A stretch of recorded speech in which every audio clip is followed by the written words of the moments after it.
A raíz de una serie de cuestiones, como comentaba antes, en las que yo llevaba trabajando un tiempo, los últimos 3 años, pero también, sobre todo a raíz de una serie de acontecimientos que tenían que ver con la redefinición de lo que había sido el colonialismo tradicional.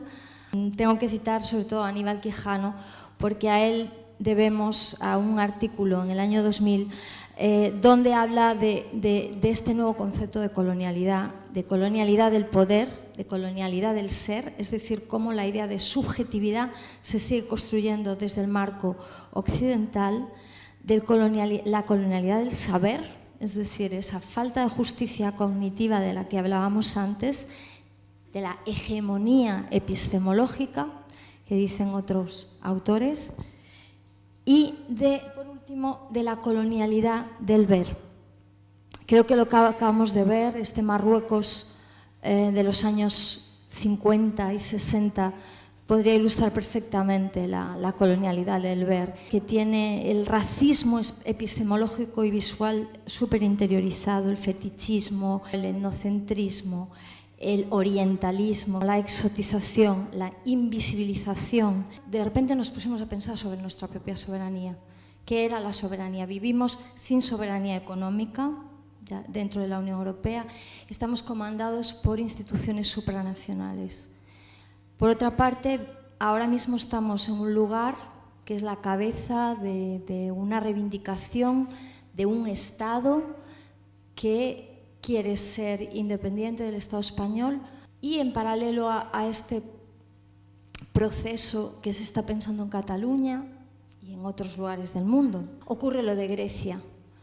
En Grecia la gente dice no queremos obedecer al Fondo Monetario Internacional, a la Unión Europea, pero ese no nos sirve de nada. Es decir, la democracia representativa realmente es una pantomima.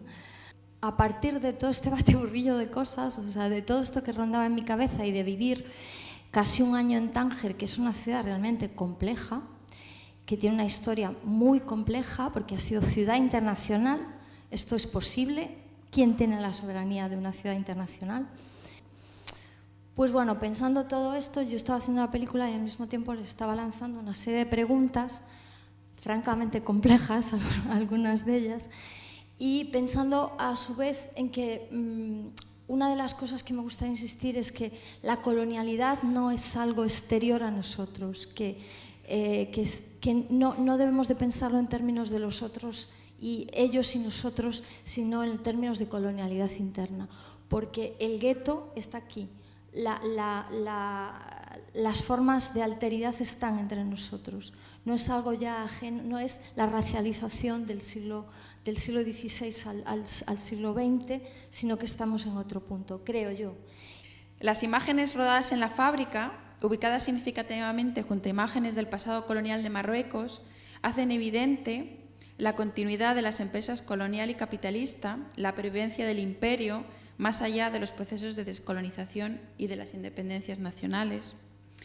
Paradójicamente, el mismo montaje que permite hacer visible la continuidad de la diferencia subalternizante coloca a los obreros nuevamente en el lugar del representado, reforzando su dimensión doblemente extractiva como trabajador y como objeto de una imagen. Cabe preguntarse cómo habría que hacer el corte al ojo de la colonialidad, un corte que no haya sido prediseñado para no sangrar. ¿Cómo tendría que actuar el artista para no convertirse él mismo en un obrero visual al servicio del imperio? Conscientes de una inevitable posición de sociedad, habría que hacer un corte todavía más sucio. En el ámbito occidental, la soberanía como fuente de poder constituyente está frecuentemente ligada a una comunidad nacional, una fuente difícil de defender si pensamos en las consecuencias de unos procesos coloniales donde las independencias nacionales no han supuesto una emancipación. Si hay algo terrible en Le Rêve Fini, es la sugerencia de que las protestas de la denominada primavera árabe han traído como una de sus consecuencias más trágicas el encarecimiento de los viajes a Europa y el enriquecimiento de las mafias. Por otro lado, el papel desempeñado por el gobierno marroquí en relación con la vigilancia de fronteras no invita a confiar en las soberanías nacionales, algo que ya se veía también desde Franco, cuando decía lo de defensa nacional y fronteras. igualmente atrapadas en los tráficos económicos del neoliberalismo. Se me ocurría poco que para confrontar la subalternidad visual, más que hacer cortes, quizás se trate de registrar y de reparar, de contribuir a la reconstrucción de las muchas memorias visuales. Hay que crear archivos que anticipen otros futuros. También pienso que emancipar las imágenes supone abrir los códigos y trabajar open source, compartiendo herramientas y metodologías, intensificando el valor de uso de las imágenes.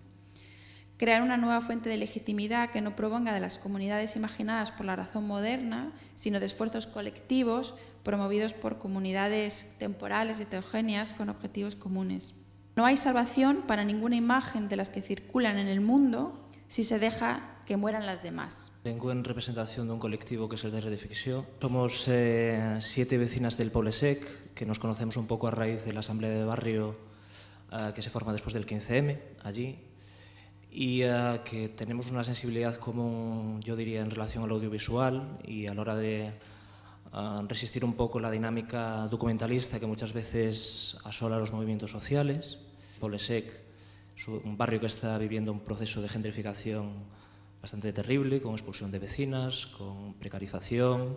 Lo que nos hemos dado cuenta es de que hay una construcción de alteridad muy fuerte a la hora de remodelar los espacios y una construcción de alteridad que es también connivente o que es solidaria con todo el proceso de gentrificación y de remodelación del barrio. Con lo cual, nosotros no hemos tratado directamente, desde luego, el tema del colonialismo. Tampoco la colonialidad forma parte de nuestro marco conceptual a la hora de desarrollar nuestra actividad. Y bueno, la cuestión es que el concepto de ficción está tomado de Jacques Rancière y también del cine de Pedro Costa. Es la idea de que la ficción no es una mentira artística que se opone a la realidad o no es un género, sino que es una manera de trabajar la realidad justamente, de juntar imágenes y sonidos, de juntar espacios y tiempos, sujetos y objetos.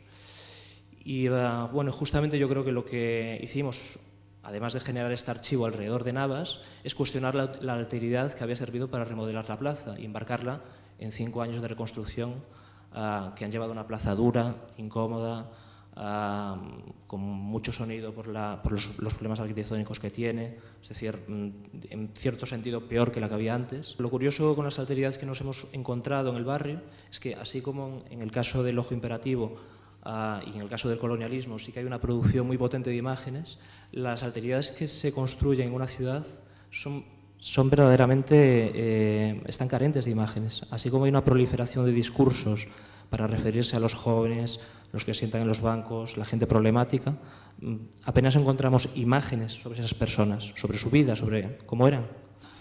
No sé si la idea de soberanía visual es la que casa mejor con nuestra actividad. Yo diría que de lo que estamos participando es de un derecho a la ciudad que es eminentemente parcial o distribuido por una serie de puntos, o que lo que quiere es extender una serie de intervalos.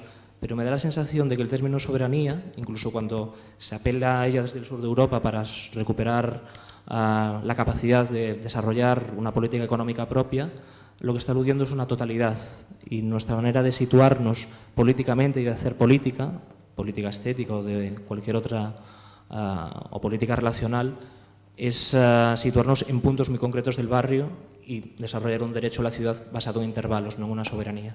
Evidentemente, tanto soberanía como visualidad son conceptos íntimamente ligados al desarrollo de la modernidad colonial occidental, ¿no? Pero en su acepción más común refiere a la producción de normas, al principio de autoridad del soberano, un principio del Estado, del pueblo, que una normativa general que regula el cuerpo político, y no solo el cuerpo político, sino también el cuerpo. Entonces, la soberanía, para algunos teóricos, está directamente relacionada con la biopolítica, quién decide, quién vive y quién muera.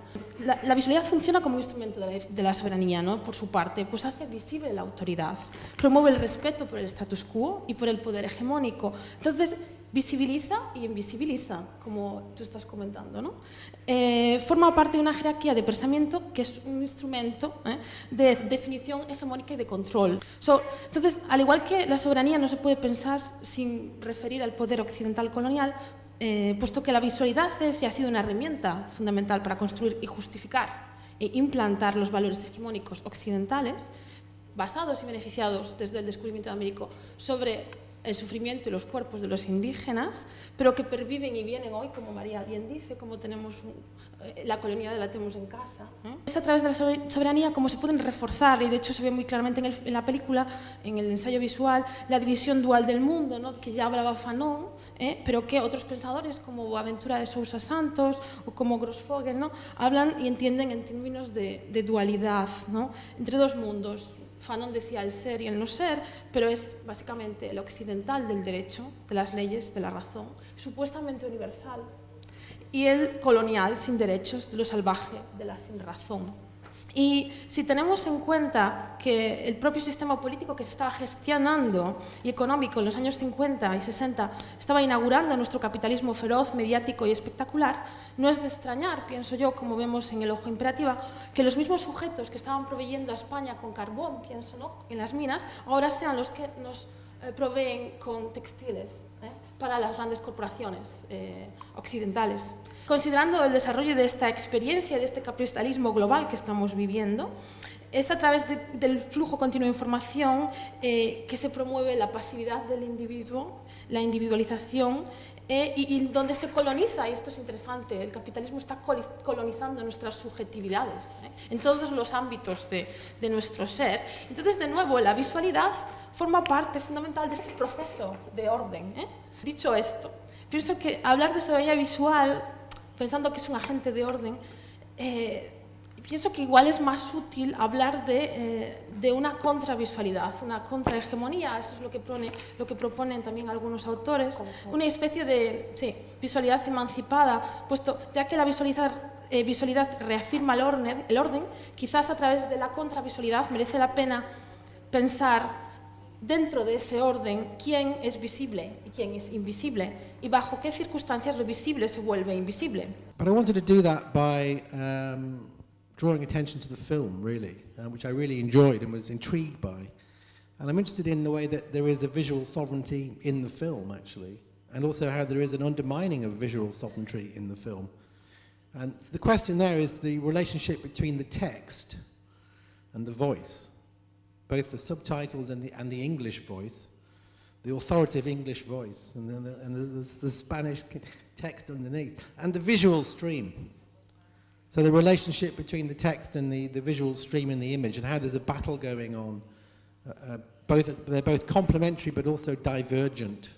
It brings up some very big concepts: autonomy, control, power, order, the sense of autarky almost, which is a particularly Spanish kind of idea in some ways, and democracy as well even. So that's sovereignty on one side. Visual, well, visual is a very complex word actually, and it's a fairly abstract term posed like that. And you think of the idea of vision. What does vision mean, or visuality? So there's a lot to unpick in this term, the visual. It seems to relate to the idea of the scene. In English, the scene. Is it the same in Spanish or Catholic? The scene. What can be seen? The seeable. What may be seen as well. What might be seen in some sort of future moment. So it raises a lot of different senses of time, the past, the present, and the future, actually, as well. And then I started to think, how does the visual relate to other forms of knowing or knowledge, like, as I mentioned, the textual. So the relationship between the visual and words, language, whether it's written text or spoken text. And then beyond that to the ideological. So is the visual ideological? Is it inherently ideological? Or is it somehow more ambiguous and is captured by ideology? And then how does the visual and the ideological relate to forms of knowing as well? So are there forms of knowing that are not ideological? So the whole regime of the idea of truth is then, implied and questioned by what you're doing in the film, I think. And then there is the relationship between all of these quite abstract, difficult questions to particular forms of representation, which is what you sort of raised in your remarks earlier on. So it brings in the question of film and the history of film and how films have been constructed. And then a final kind of question around this idea of sovereignty is that I realise you're using it as a critical political concept. Right, we're talking about how it can be used to understand the social order in the world, maybe the social order of neoliberal global capitalism and colonialism or neocolonialism. But are there other critical concepts that undermine the idea of sovereignty? For instance, what would be a Freudian critique of the idea of sovereignty? Now, what forms of behaviour, patterns of behaviour, or urges or desires actually undermine the conscious attempt to control things? And if you're thinking about the horrors recently in Paris and elsewhere, we need a broader notion of what power is than the conscious action to try to start to explain some of these events which are happening all the time around us. Just when the violence was kicking off, and I was there to attend an exhibition in a Palestinian art gallery, actually, in East Jerusalem. But we were in a kebab shop on the end of the street, watching on television the fighting going on between the Israelis and the Palestinians about 200 yards away. And it was like I was back at home in England. It really brought to very sharply and shockingly to my attention the kind of passivity that institutionalized mass media generates.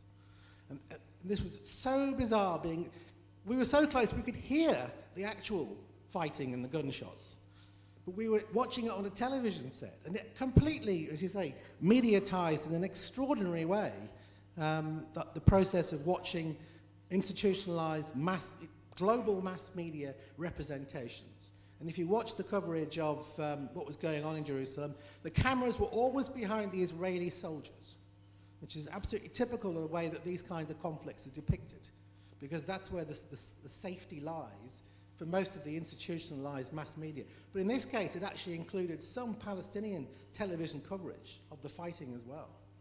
So I think this question around power in the image, power depicted by the image, in relation to this idea of sovereignty is absolutely crucial to consider. So those final concepts of passivity, alienation within vision are really crucial. But the really powerful effect of your film on me was this notion of defamiliarization, which is related to the concept of alienation. But Brecht, of course, took it as an aesthetic strategy within montage and film for how to try to produce very different accounts of the world and different accounts of how the world is organized. And that, to me, was the really powerful impact of the film, which has a research component to it. It's a form of new knowledge in itself, and it shows that representations don't just talk about knowledge, but they actually can produce knowledge themselves. Recogiendo esto último que acababa de comentar Jonathan, creo que es muy importante insistir en el concepto representación. Representación política, democracia representativa, qué tipo de democracia es, como decíamos antes. Y representación es poner en lugar de, es decir, hay una distancia, ¿no? Apelar a Brecht en estos momentos o apelar a la distancia brechtiana puede parecer un poco naif, pero una de las cosas que ha conseguido el consumo, tú decías, superar esta noción, conseguir un intento de globalización, ¿no? y de visualidad global, justamente también es ese proceso de inmersión que consiguen muy bien los medios de comunicación, como tú dices, un efecto de impacto emocional, un efecto de identificación. Creo que mantener la distancia de la representación, desnaturalizar, desestetizar. El montaje yo creo que sigue teniendo una potencia enorme para deconstruir, como decíamos antes, Mémoire 14 demuestra que con los mismos relatos se puede construir otro relato diferente, ¿no? Con el relato del colonizador puedo construir un relato propio, pero eso significa poner esa distancia. Y con el fuera de campo, lo que está fuera del encuadre existe y existe de una forma muy fuerte. Antes hablabas de la carencia de imágenes de algunos de estos sujetos. A lo mejor había que jugar con esa potencia, igual que con la ficción, ¿no? Con la potencia de no estar en el campo, ¿no? De la visualidad. Viendo esta película me he dado cuenta que es tu film menos personal, en el sentido de que de tu presencia, tanto física delante de la cámara como tu voz. Y me ha hecho pensar en el comentario que acabas de hacer de existir sin visibilidad. Entonces mi pregunta es si estás empezando una nueva etapa tratando de reafirmar tu autoría sin estar visible. La voz es de mi amiga Lee, con la que trabajo habitualmente. De alguna manera es una afirmación de la no autoría, porque Lee trabaja conmigo en un colectivo que tenemos. Efectivamente yo no estoy parcialmente. Es verdad que yo casco todo en mis películas y suelo contar mi vida en las películas. Aquí hay mucho mío, lo que pasa que yo creo que está contado de otra manera. Eso es otra estrategia, a lo mejor de fuera de campo. Hay mucho fuera de campo en esta película y hay una contención muy grande en la voz.